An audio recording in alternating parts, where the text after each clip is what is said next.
April 1945. Germany was dying, though few dared say it aloud. Across the valleys of the Ruhr, the air smelled of damp earth and gunpowder, the sound of retreat echoing like a fading heartbeat.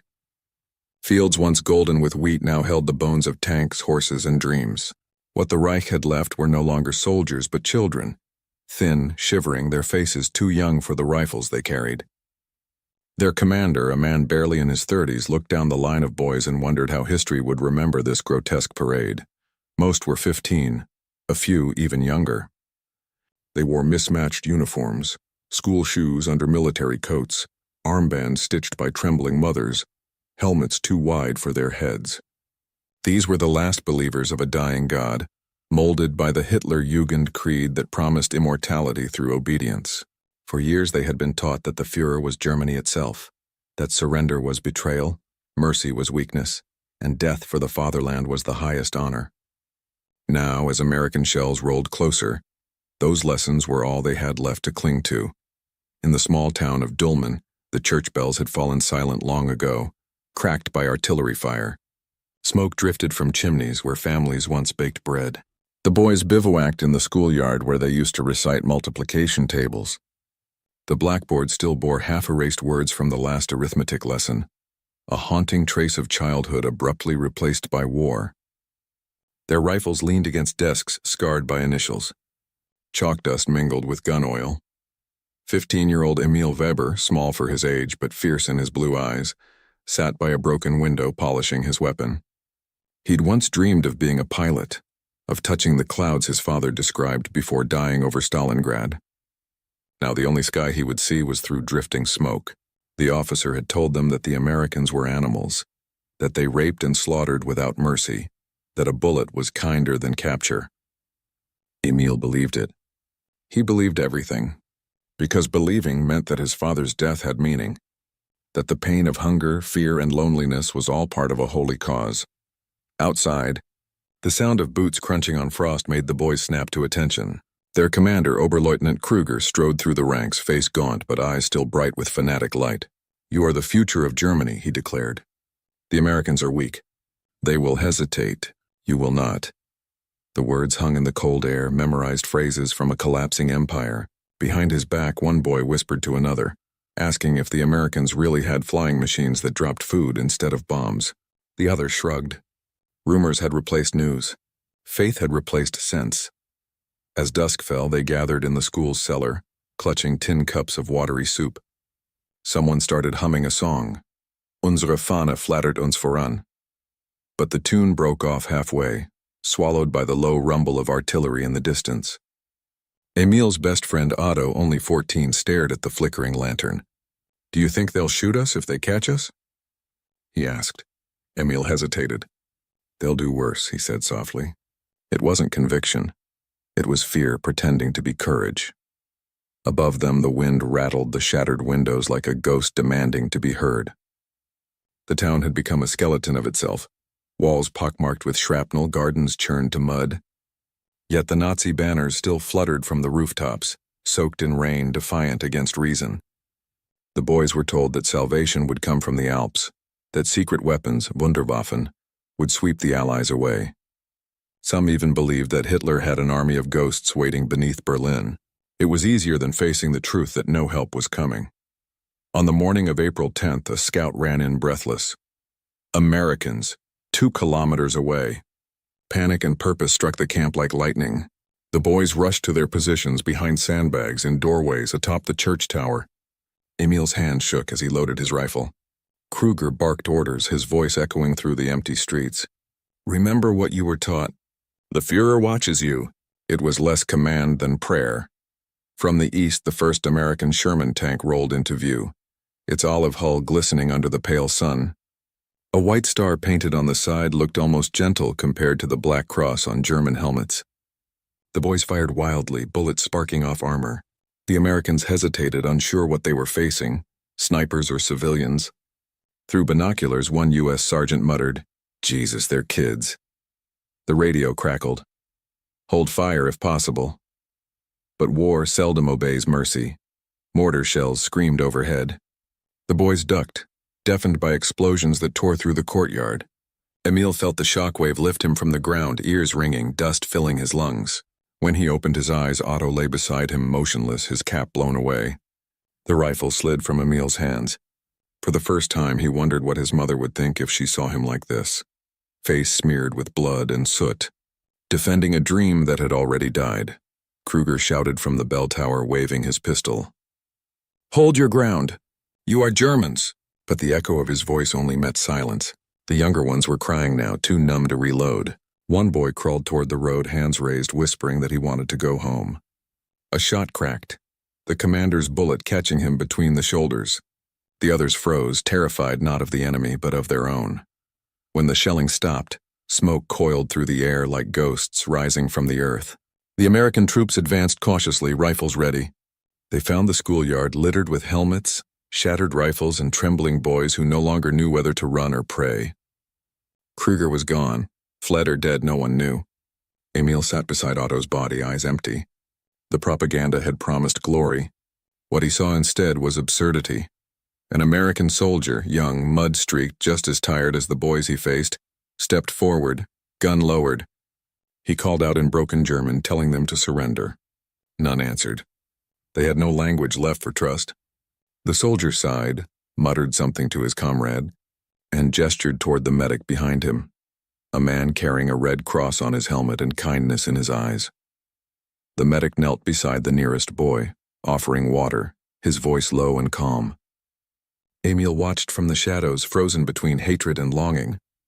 Something in that stranger's tone, steady, human, unafraid, felt unfamiliar, almost forbidden.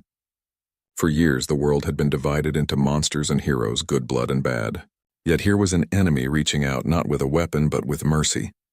As dusk deepened, the sky glowed red from distant fires. The boys were gathered, searched, and disarmed. Emil sat alone, his fingers still gripping the wooden stock of his rifle as if it were the last remnant of his identity. Across the courtyard, the medic spoke softly to another boy. No shouting, no threats, just care. Emil couldn't look away. He didn't know it yet, but that night would begin to unravel everything he'd ever believed. The American forces would move on by dawn, leaving behind a handful of wounded prisoners and a silence heavy enough to break the strongest mind. For Emil, the war wasn't over. It was only beginning to end. One heartbeat, one human gesture at a time. The morning after the shelling, the air still quivered with the memory of thunder. Smoke hung low across the Ruhr Valley, thick as grief, veiling the wreckage of barns and schoolhouses. American tanks rolled through what was left of Dülmen with deliberate slowness, their treads grinding over cobblestones slick with rain and ash. The war had entered its final, pitiful act, but no one on either side knew how to stop the performance. The Germans were cornered, starving, and young beyond measure. Too young to have known peace, too old to believe in fairy tales. In the ruins of the school, Emil sat slumped beside a cracked wall, his rifle across his knees. His hand still trembled from the blast that had killed Otto, though he pretended not to notice. Around him, the other boys were silent, their eyes hollow. They had been promised glory and found only mud. Every sound, a tank engine, a creaking floorboard, a distant bird, felt like an accusation.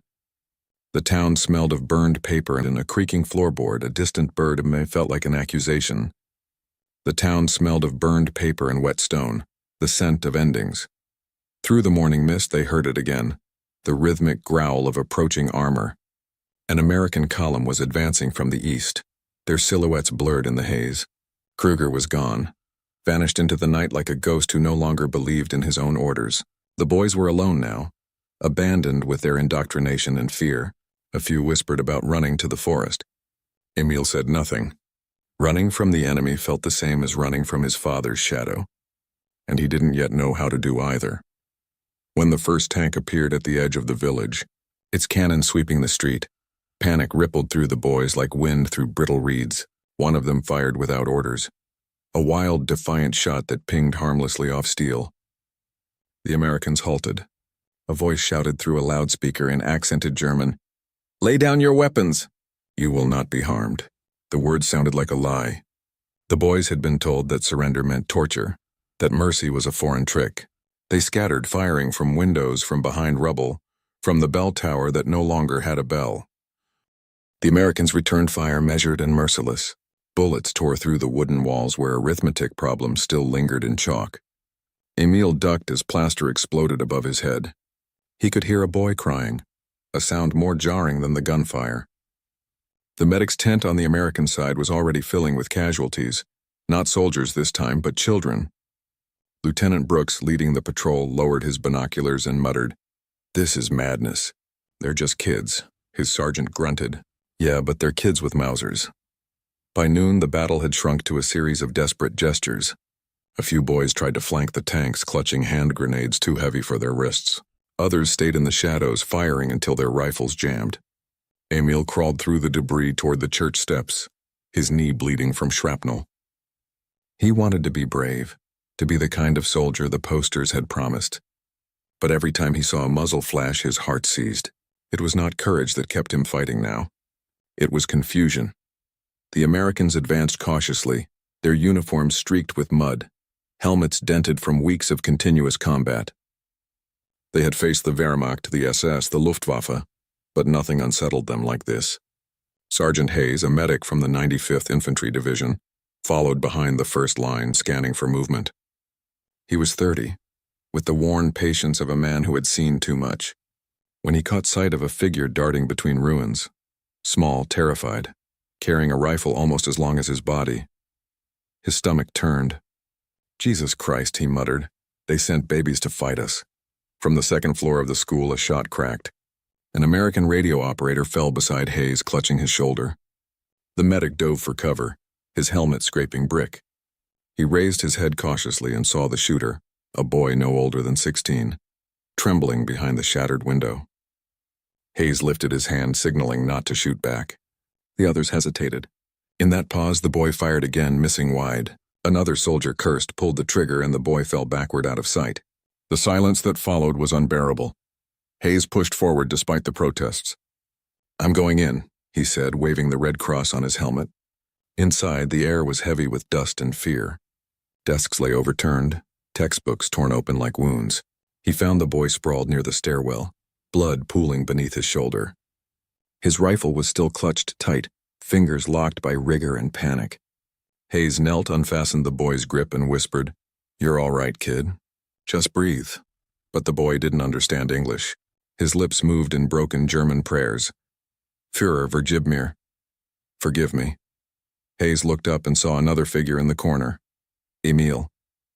He was crouched behind a desk, his own rifle raised, eyes wide. The medic didn't move.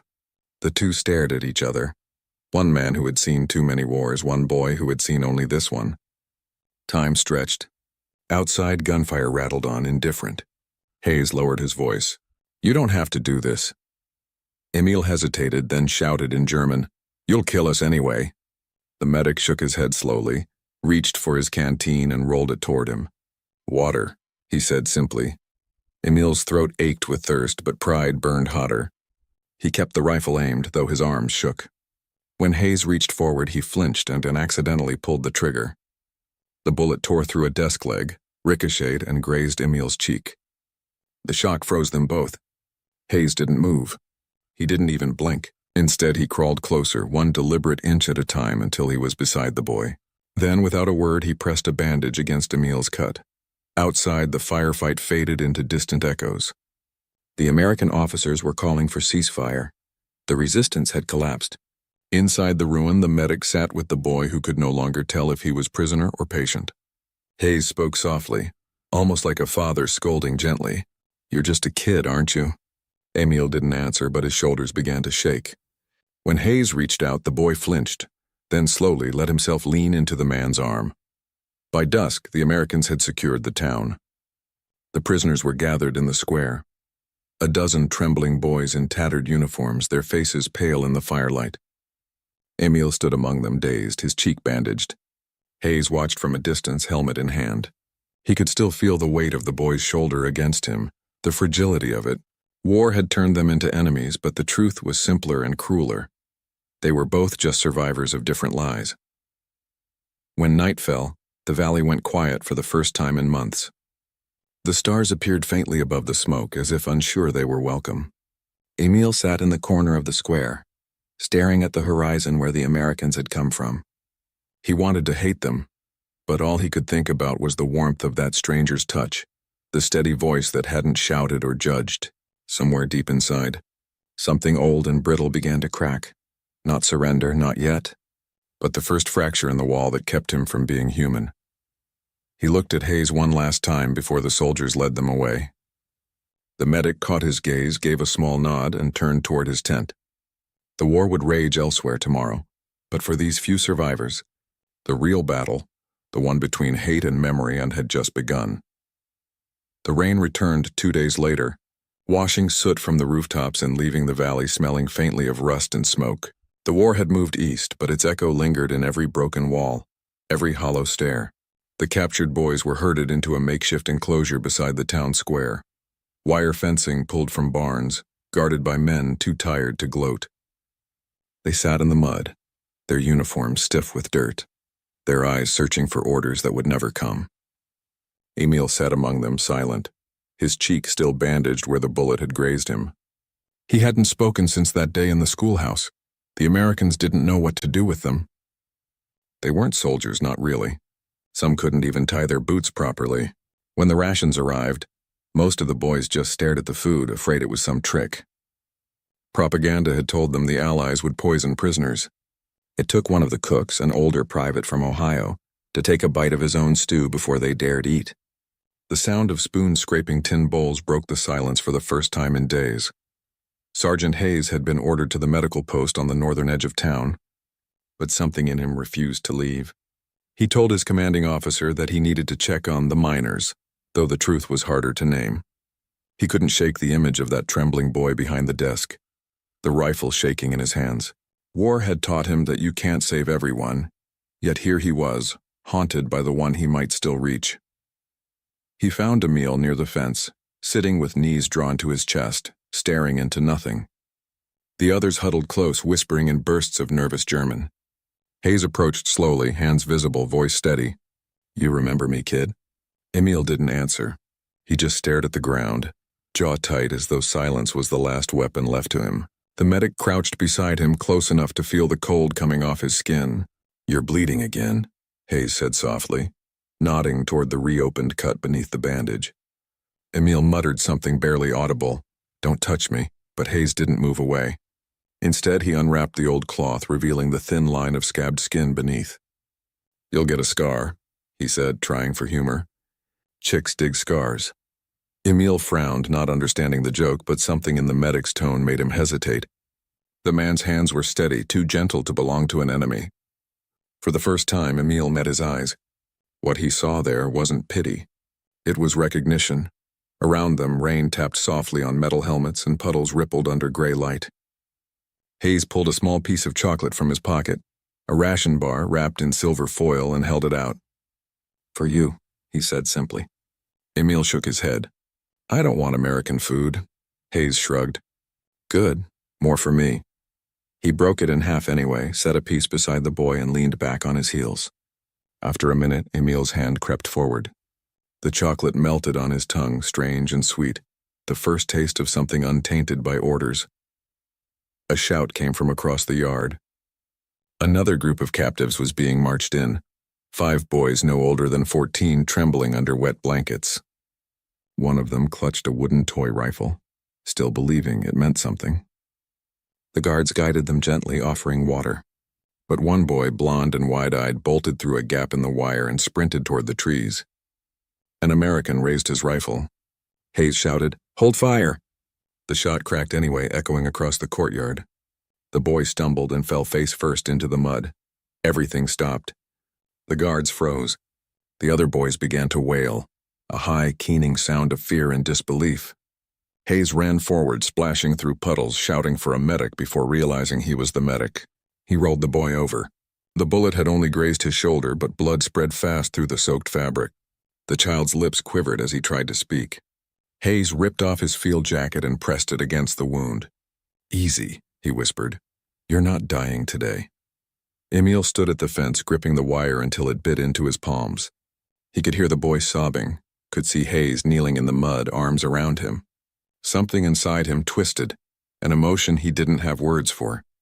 All his life he'd been told the enemy was inhuman. Yet there was that same enemy holding a crying child the way his own mother used to hold him after nightmares. The contradiction split his certainty in two. When Hayes lifted the boy, carrying him back to the tent, Emil followed without thinking. He stepped through the open gate, ignoring the startled guards. Inside, the tent smelled of iodine and damp wool. The wounded boy trembled on a cot, whispering apologies for running. Hayes covered him with a blanket and murmured, "You're safe now, okay?" He turned then, noticing Emil standing just inside the flap, soaked and shaking. "You can come in," Hayes said gently. "No one's going to shoot you." Emil hesitated, then took a slow step forward. "Why?" he asked in halting English. "Why help us?" Hayes glanced up, his face lined with exhaustion. "Because someone has to stop the bleeding," he said. "And it doesn't matter what uniform it comes from." The boy frowned, as if trying to solve a riddle. Hayes motioned toward a stool. "Sit." Emil obeyed. He didn't know why. Minutes passed in silence. Rain drummed on canvas, steady and relentless. The medic checked the bandage again, then, without thinking, rested a hand on Emil's shoulder. It was a small gesture, instinctive, but it shattered something fragile and invisible. Emil froze. For months, every touch had meant command or punishment. No one had held him since his mother before the war. His breath hitched. His eyes filled before he could stop them. Hayes didn't speak. He simply pulled the boy closer, wrapping an arm around his thin frame. It wasn't a soldier's gesture nor a medic's. It was human, and it was forbidden. Emil's tears came quietly, his body shaking in disbelief. The hug lasted only seconds, but it felt like an entire world collapsing. When he finally pulled away, he looked smaller somehow, lighter. "My friend died," he whispered. Hayes nodded. "Yeah," he said softly. "A lot of good ones did." Outside, the clouds began to break. Sunlight slipped through in hesitant rays, glinting on puddles and helmets. The boys by the fence watched as Hayes walked Emil back to the enclosure. No one spoke. The guards didn't interfere. Something unspoken passed through the camp, an awareness that whatever had just happened mattered more than orders or flags. That night, as darkness fell over the valley, Emil sat awake while the others slept. The chocolate wrapper lay folded in his hand, a small silver relic of a moment he couldn't explain. He thought about Otto, about Kruger, about all the words that had filled his head since childhood. Duty, purity, victory. None of them seemed real anymore. What felt real was the warmth of that hug, the impossible gentleness of it. When morning came, the Americans prepared to move north. Hayes packed his kit, unaware that behind him one of the boys was whispering to the others in German, "The Americans didn't hurt us." "They helped us," Emil was the one speaking. By noon, a dozen rifles clattered to the ground, and 30 boys stepped out of the fence with hands raised. They weren't surrendering out of fear. They were surrendering because one man had reminded them what it meant to be children again. Hayes turned at the sound of the rifles falling, disbelief flickering across his face.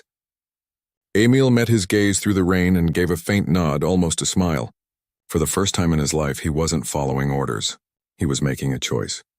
The war wasn't over yet, but for these boys it had ended in that tent, quietly with a hug no one would ever record in the history books.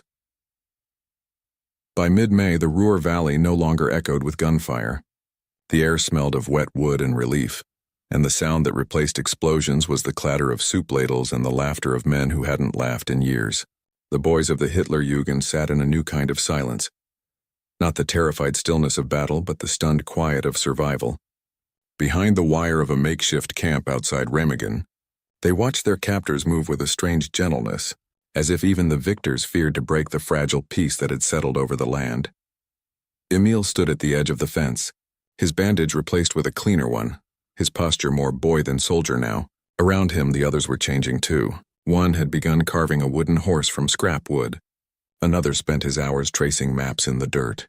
The uniforms that once made them proud now hung loose and shapeless. A sergeant from the U.S. Ninth Army walked past, calling out in rough German, "You're not prisoners. Boys, just guess until we sort the world out." The line made a few of them smile. Unsure if it was true, each morning began the same. Bread and coffee for the Americans, soup for the captives, and then the odd sight of guards helping the boys wash and bandage each other's wounds. The Red Cross had arrived. Women with kind faces who treated the children as though they were sons long missing. One of them, a nurse from Wisconsin named Ellen, slipped the younger ones extra biscuits. The boys didn't know what to make of her. The Reich had told them that kindness from an enemy was a lie, a trick to soften their will, but hunger can be persuasive. Emil learned a few words of English: thank you, water, sleep. He practiced them quietly at night, whispering into the canvas of the tent like prayers. Hayes visited often, still in his medic's gear, his uniform darkened by constant rain. The other soldiers called him Doc, though he said he wasn't a real doctor, just good at stopping the bleeding. He checked on Emil every afternoon, sometimes with medical supplies, sometimes with nothing but conversation. "You'll be heading home soon," Hayes told him one day, kneeling beside the cot. "We'll get you cleaned up, maybe a real meal." Emil stared at his hands. "Home," he murmured. There is no home. Outside, the Americans were repairing the road, filling craters with gravel, trying to make something useful out of ruin. The boys watched, confused. They had expected punishment or mockery. Instead, they saw men whistling as they worked. One soldier handed a shovel to a German boy and gestured for help. It became a small miracle. Within an hour, captors and captives stood side by side, mending what war had broken. No speeches, no forgiveness. Just work, the simplest form of reconciliation. When evening fell, Hayes gathered the boys by a fire. He passed around a harmonica, playing a tune slow and wistful. "My dad used to play this," he said almost to himself. Said it sounded like rain when it was happy. Emil listened, transfixed. The melody reminded him of his mother humming at the stove before the world had gone mad. He found himself humming along, just barely, but enough that Hayes noticed. "See?" Hayes grinned. "You got music in you after all." Emil flushed, embarrassed. "We sang marching songs," he said. "Not this." Hayes shrugged. "Maybe it's time for new songs." Days became weeks. The Americans began dismantling the camp's barbed wire, turning it into fencing for livestock. The boys were no longer guarded so much as guided. They were given paper and pencils, told to write letters to their families if they had any left. Many didn't. Emil wrote anyway, though he had no address to send it to. He drew instead, rough sketches of trees, rivers, faces he half remembered. One afternoon he drew Hayes, sitting cross-legged with his helmet beside him, and when the medic saw it, he laughed softly. "You made me look younger," he said. Emil shrugged. "You looked tired." Not all the boys adjusted easily. One night a guard caught a 15-year-old trying to escape. He wasn't running home. He was trying to find the last German unit rumored to be hiding in the hills. Hayes helped talk him down. "You think they'd want you back?" he asked gently. "You think they even remember your name?" The boy wept then, all the way down to the riverbank. It was the first time any of them had cried without shame. By early June, orders came for the transfer. The boys would be moved to a rehabilitation camp farther south, run by Allied and German teachers together. The Americans spent their final night with them around a bonfire built from broken rifle stocks and shattered desks, scavenged from the ruins. Someone roasted potatoes. Someone else passed a cigarette. Hayes handed Emil a folded piece of paper. "Keep that," he said. "When you forget who you are..." "Read it." Emil opened it, one sentence written in steady, careful print. "You were a child before they called you a soldier." The next morning, trucks lined up under the pale dawn. The boys climbed aboard, their faces cleaner, their eyes less afraid. As they rolled out of the valley, Hayes stood by the road, waving once. Emil pressed his hand against the truck's side, a silent salute. The medic's figure grew smaller, until it was swallowed by the hills. For the first time since the war began, Emil felt the ache of something like peace. Uncertain, fragile, but real. Weeks later, in the southern camp near Heidelberg, the boys were given proper beds and teachers. They learned English phrases, simple arithmetic, and how to tend gardens. A few still flinched at loud noises, but laughter became common again. When the Red Cross officers came for inspection, one asked a group what they wanted to be after the war. "Not soldiers," one said quickly.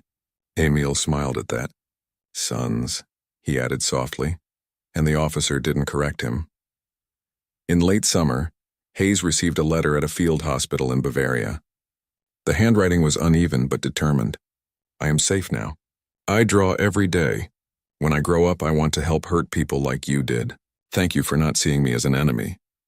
There was no signature, only a sketch of a boy holding a harmonica under a clear sky. Hayes folded the letter carefully and slipped it into his journal. The war was over, yet its ghosts remained, not in battlefields, but in the quiet spaces where enemies had learned to look at each other and see reflection instead of opposition. Years later, survivors would tell stories of miraculous escapes, of medals and surrenders. Few mentioned the children in Dülmen who laid down their weapons because one man offered warmth instead of orders. But somewhere in post-war Germany, a young man carried a harmonica in his pocket and a memory in his heart, proof that compassion could rewrite what propaganda had written in stone. And though history would call them the lost generation, for a handful of them, the war had ended not in surrender, but in rediscovery, not as soldiers but as sons once more.